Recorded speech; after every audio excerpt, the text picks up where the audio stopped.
사람이 가장 답답할 때는 아무래도 자기가 약속한 것과 다르게 엉뚱한 결과가 나왔을 때일 것입니다.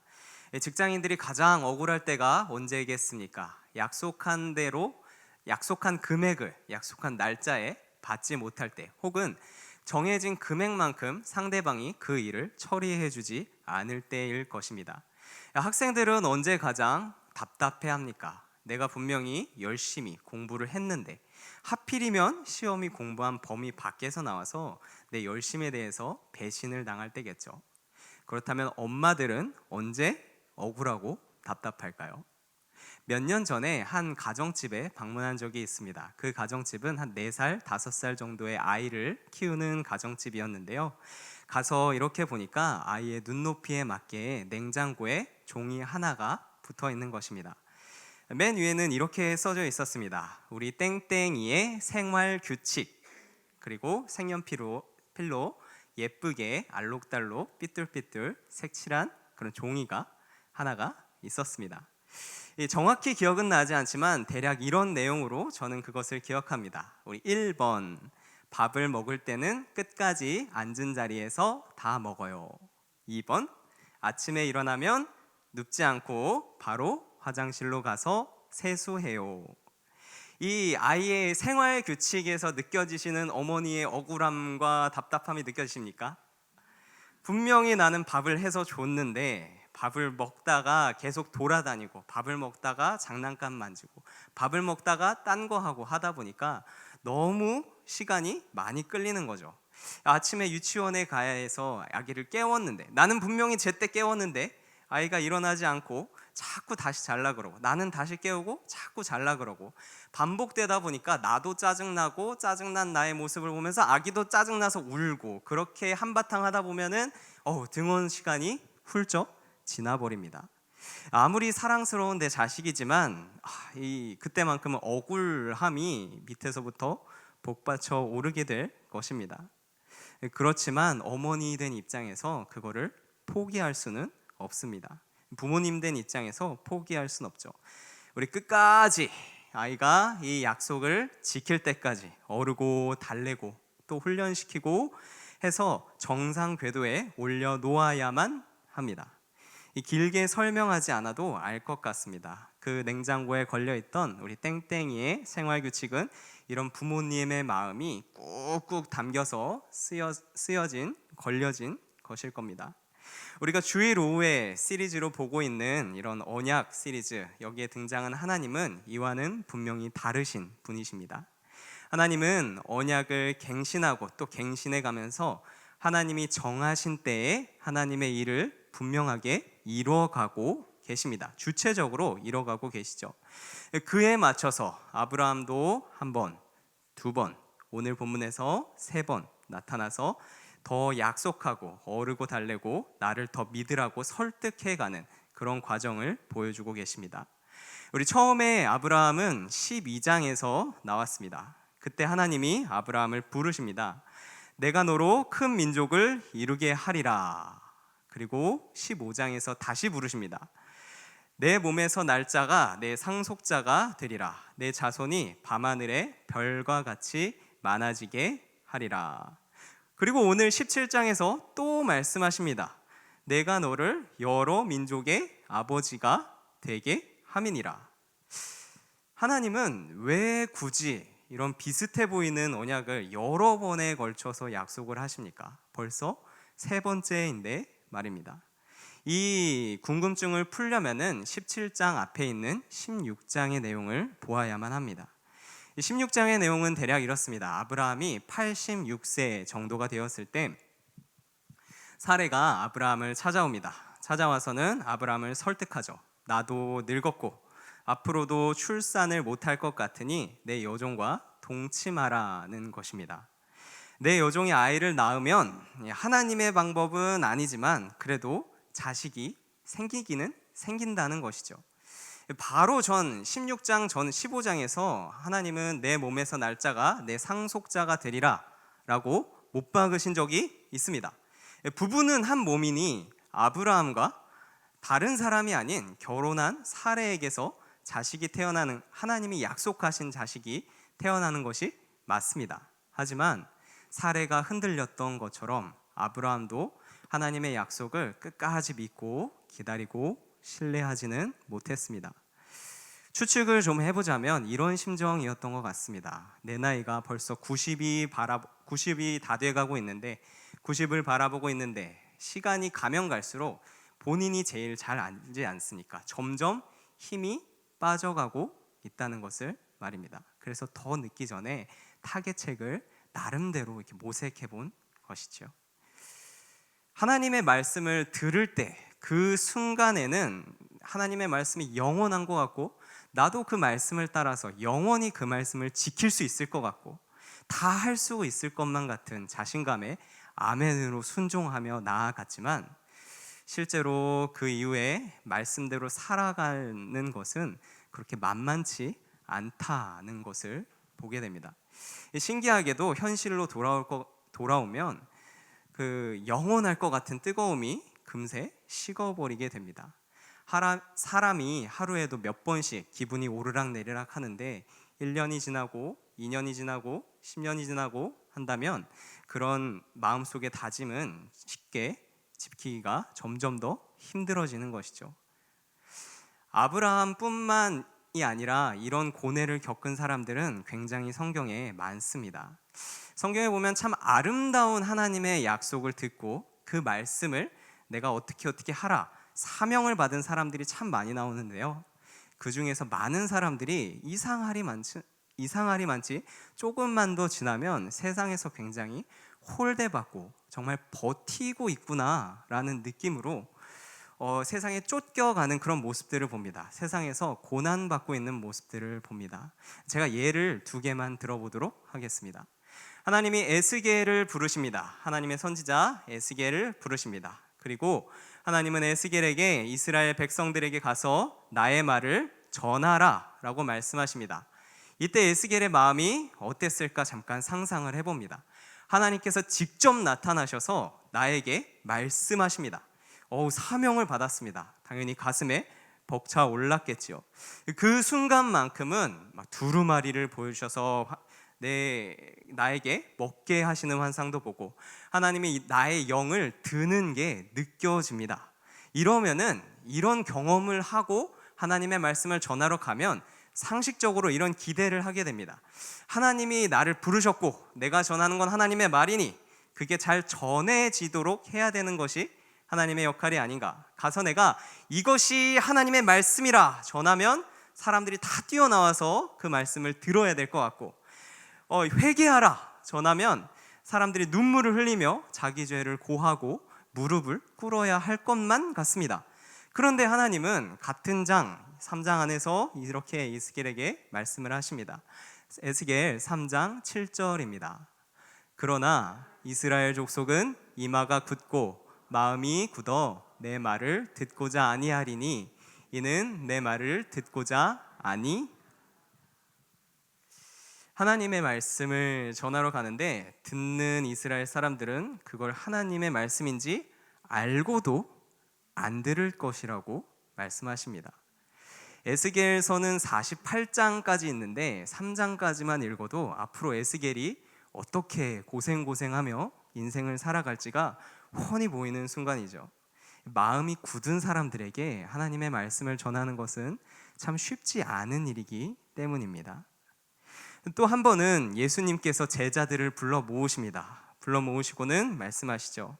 이스라엘 곳곳에 돌아다니며 병을 고치고 죽은 자를 살리며 귀신을 쫓아내고 천국이 가까이 왔다고 전해라 이렇게 명령하십니다. 이게 참 가슴 뛰는 경험입니다. 누가 이런 경험을 지원해서 받는다라고 하면 당장에 저도 지원하고 싶을 정도로 대단한 일이죠. 직접 예수님의 부르심을 받고 그리고 기적을 일으키며 복음을 전하는 일인데요. 선교지에 가서 누가 아픕니다. 그래서 기도했더니 그 병이 나았습니다. 그걸로 내가 하나님의 영광을 돌리고 또 귀신 들린 사람을 예수의 이름으로 고쳐가면서 선교를 할 수 있다는 일은 정말 평생의 간증거리가 아닐 수 없습니다. 그런데 이런 거룩한 일을 하라라고 말씀하신 예수님께서 갑자기 뒤에 곧이어 찬물을 쫙 붓습니다. 이 마태복음 10장 16절, 17절 말씀입니다. 같이 보겠습니다. 보라, 내가 너희를 보냄이 양을 이리 가운데로 보냄과 같도다.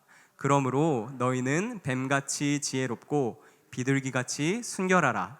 사람들을 삼가라. 그들이 너희를 공회에 넘겨주겠고 그들의 회당에서 채찍질하리라. 양을 이리 가운데에 보내면 어떻게 됩니까? 양이 좀 많이 양보하고 이리를 이해를 잘 해줘서 이렇게 오랫동안 사랑해주고 견디고 하면 이리가 양을 이해해 줍니까?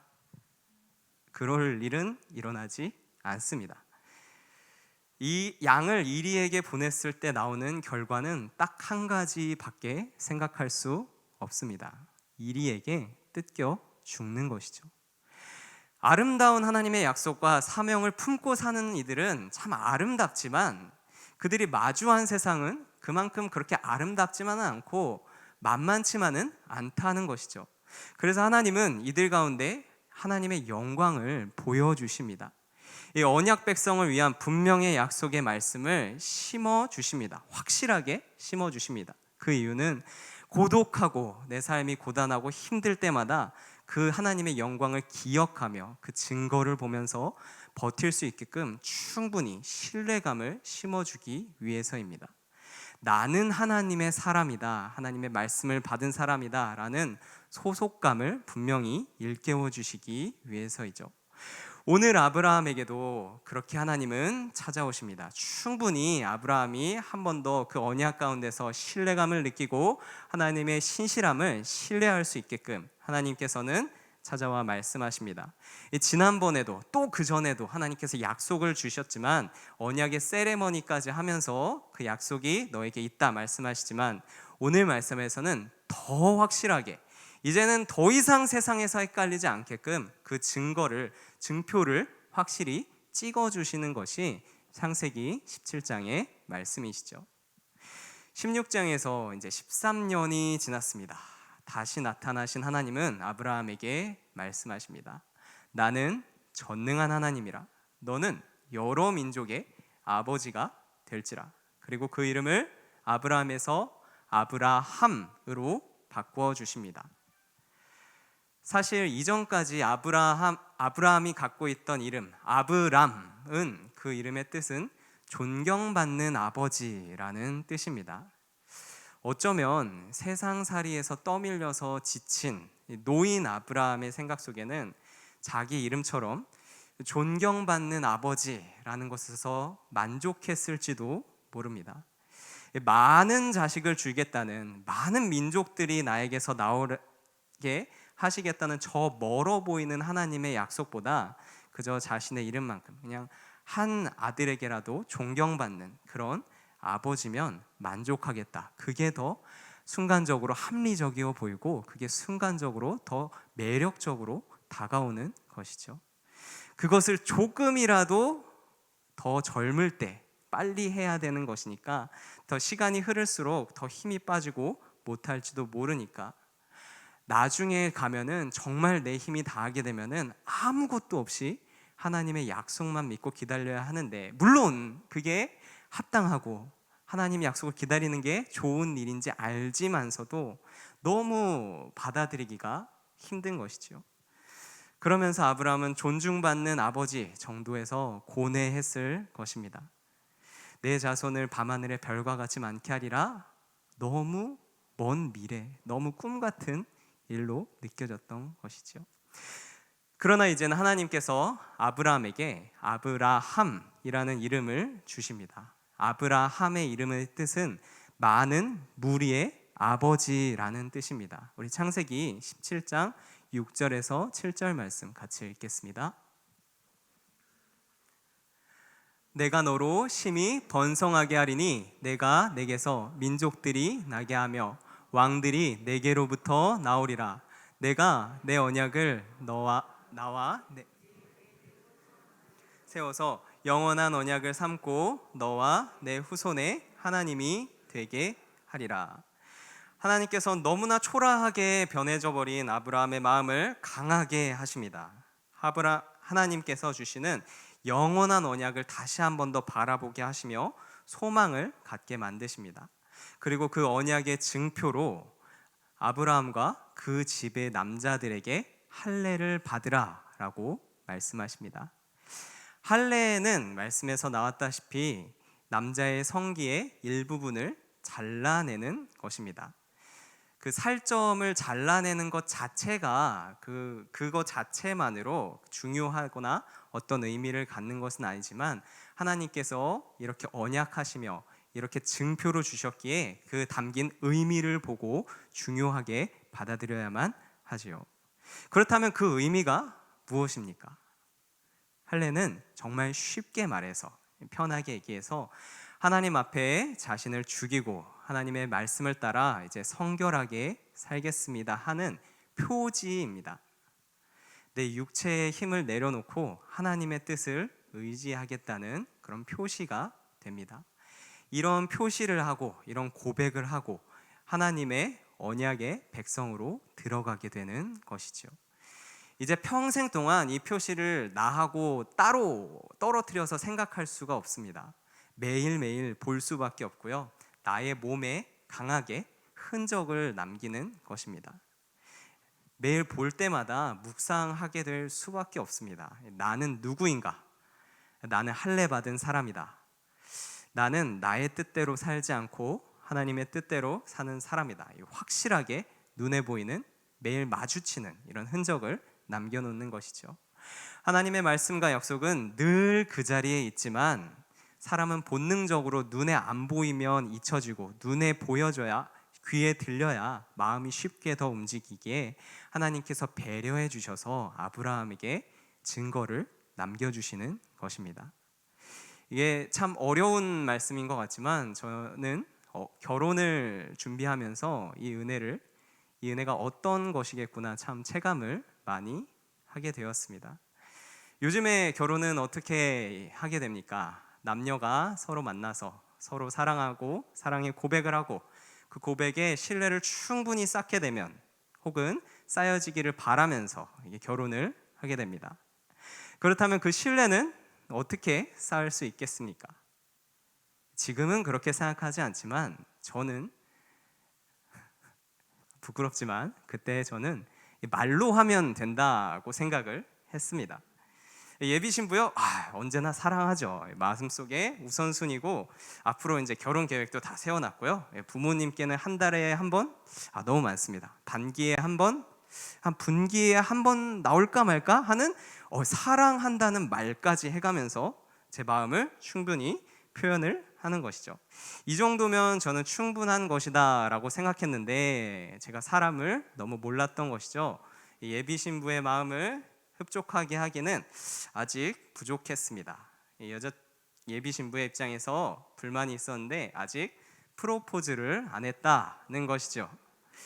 잘 하시는 분들도 계시겠지만 저는 이 프로포즈에 참 부담을 느꼈습니다. 어떻게 해야 되는지도 잘 모르겠고 처음 해보고 한 적도 없고 프로포즈를 하면서 사랑한다고 결혼하자고 이렇게 말을 잘 해야 되는데 그거를 말을 잘 하는 거랑 그때 말을 잘 하는 거랑 지금 내가 그냥 이 자리에서 말을 잘 하는 거랑 똑같은 말인데 알지 않느냐고, 사랑한다고. 그게 그렇게 다른 건가? 왜 그렇게 어렵게 힘들게, 안 그래도 피곤하고 할 것도 많은데 분위기를 잡고 준비를 해가면서 해야 할까? 이해하기가 싫었습니다. 하지만 저는 프로포즈를 안 해주면 결혼을 안 한다는 그런 여자친구의 말을 무시할 수 없었고요. 예비 신부가 먼저 결혼하자는 그런 문구를 담은 케이크를 준비해서 선물로 주었을 때 이거는 피해갈 수 없구나라고 느꼈습니다. 그리고 결전의 날 이제 저는 예비 신혼집에서 예비 신부가 원하는 대로 이것저것 준비해서 눈에 보이는 것들로 가득 채워서 프로포즈를 하게 됩니다. 그날의 예비 신부의 표정을 참 잊지를 못합니다. 이제껏 한 번도 본 적이 없었던 얼굴로 눈물을 흘리며 참 길게 잔잔하게 감동을 받았습니다. 예비 신부의 입장에서 이게 사랑의 증거가 되고 그날의 사진들이, 그날의 장식들이 눈에 보이는 사랑의 증표가 되는 것이죠. 그렇게 말로만 하지 않고 눈앞에 보이는 것으로 받았을 때 그렇게 그만큼 큰 기쁨이 없었던 것입니다. 그리고 결혼을 합니다. 결혼 반지도 끼고요. 구청에 가서 혼인신고도 하고요. 결혼을 했다는 것은 그냥 말로만 그냥 결혼했습니다라고 할 수도 있지만, 이제는 등본과 혼인관계 증명서 등등에서 증명이 됩니다. 실제로 눈에 보이고 종이에 써져 있고 남들이 증명해 주는 것으로 제 결혼관계가 증명이 되는 것이죠. 눈에 보이게 되는 것이죠. 지난주 하나님과의 언약식이 결혼식에 비유할 수 있다면, 오늘의 할례는 이제 결혼 반지와 같이 내 삶에 직접적인 증거가, 흔적이 남게 되는 것입니다. 이 증거를 볼 때마다 나는 확실히 하나님의 언약 안에 들어와 있구나 묵상하게 되는 것이죠. 만약에 언약 백성이 할례를 받지 않는다? 예비 신랑이 사랑한다는 말만 하고 아무것도 하지 않는 모습과 같습니다. 편의에 의해 동거만 하고 취할 것만 다 취하고 쓰면은 뱉어버리는 그런 결혼하지 않는 것과 마찬가지인 거죠. 이처럼 할례는 그 언약 안으로 들어오는 눈에 보이는 표지였던 것입니다. 오늘날 우리에게도 할례와 비슷한 역할을 하는 것이 남아 있습니다. 교회는 공식적으로 두 가지를 이야기하고 있는데요. 바로 세례와 성찬입니다. 세례는 물에 한번 들어갔다가 나오는 것, 물이 잠깐 머리에 묻고 그냥 그렇게 마는 것, 그게 전부가 아니지요. 세례가 무슨 의미인가요? 죄인된 나는 이제 그리스도와 함께 십자가에서 죽었다.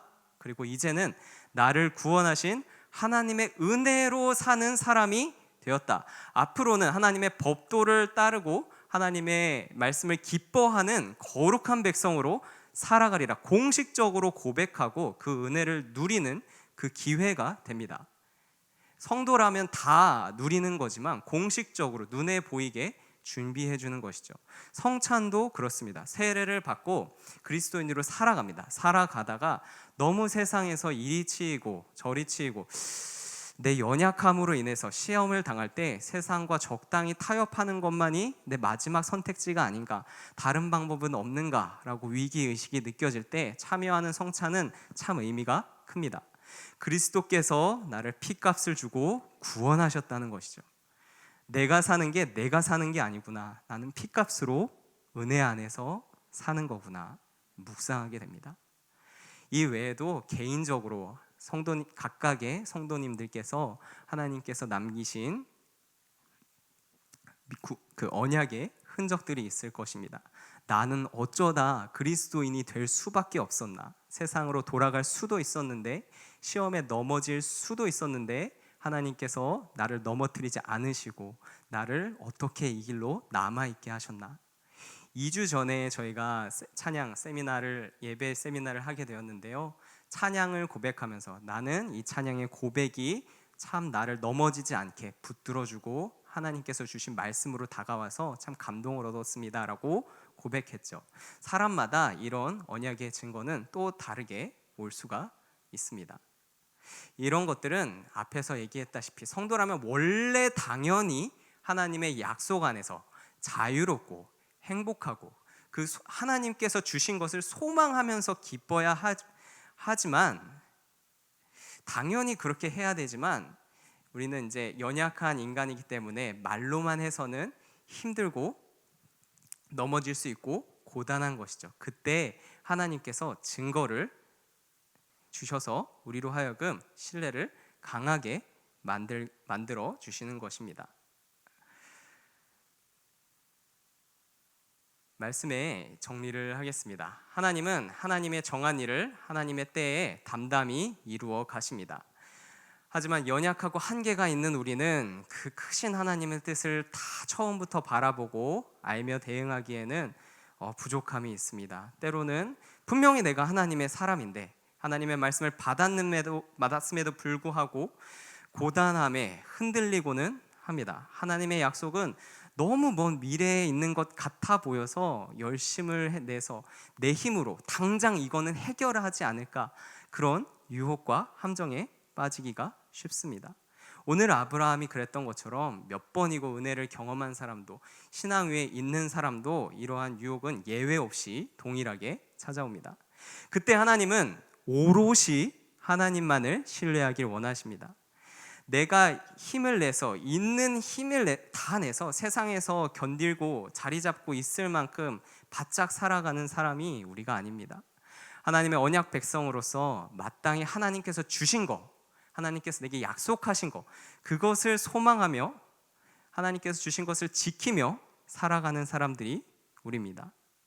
하나님의 언약 안에서는 내가 낼 수 있는 힘 이상의 것을 하나님께서 선물로 우리에게 주십니다.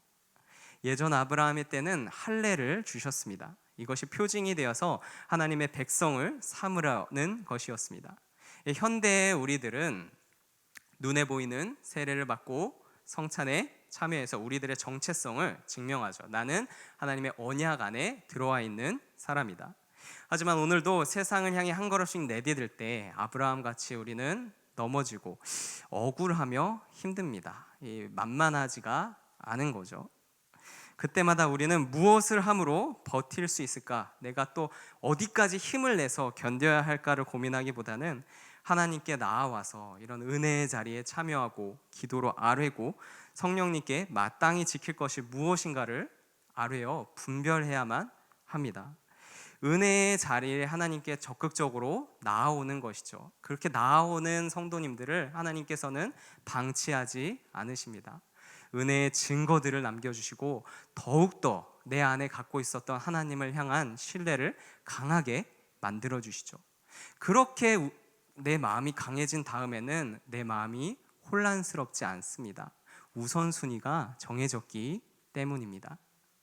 우리 다른 곳에서 소망을 찾지 않고 우리들에게 증거를 주셔서 더욱 하나님을 바라보게 하시는 하나님을 소망하시기를 바랍니다. 기도하도록 하겠습니다.